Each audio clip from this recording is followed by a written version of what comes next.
I'm azrienoch, this is XDA Developer TV, and you don't know it, but you don't never mind.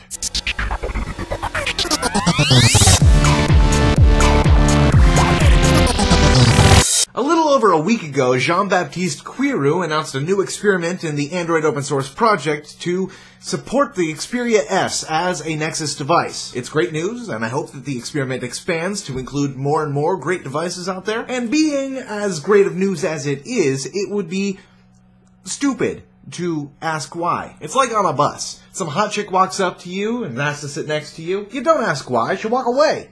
You just go with it. Well, I'm about as stupid as I am bad at grasping opportunities to meet women. So, Google. Why? Now, JBQ went through explaining that this is just another challenge for the Android open source project, but, well, I don't think he's a liar.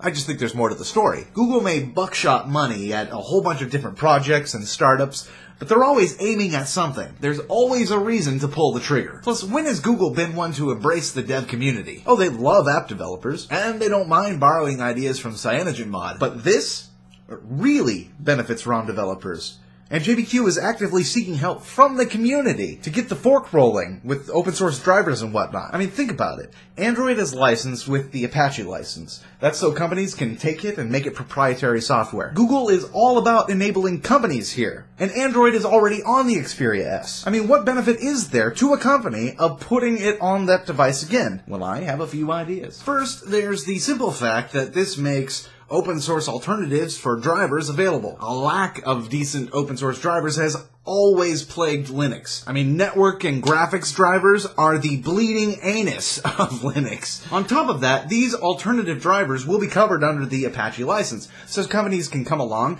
and make proprietary software based on them. More options at the start means more reasons OEMs have to use Android, and that ultimately lowers the cost of devices by limiting the number of licenses you need. But for now, that means you have to build an internal replica of the Xperia S.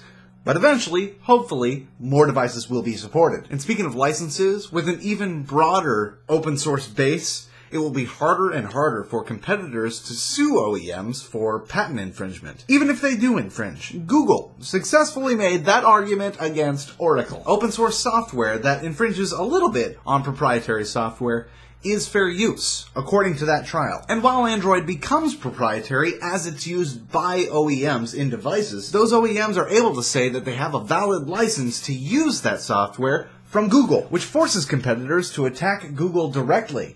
So far, they haven't done that, and that may open the doors for Google to come in to the defense of some of those OEMs, which they weren't allowed to do with HTC so far. Now, it won't help with more peripheral infringements, like if a company decides to use, bounce scroll or rounded rectangles, but it will work to keep the heat off of Android itself. At least that's what I think. So here's another question. Should developers feel used? No, I don't think so. This is mutually beneficial. And it feels good to play a more direct role in this thing that we all love so much. So again, I'm azrienoch, and this is XDA Developer TV. Now, if you'll excuse me, I have a bus to catch.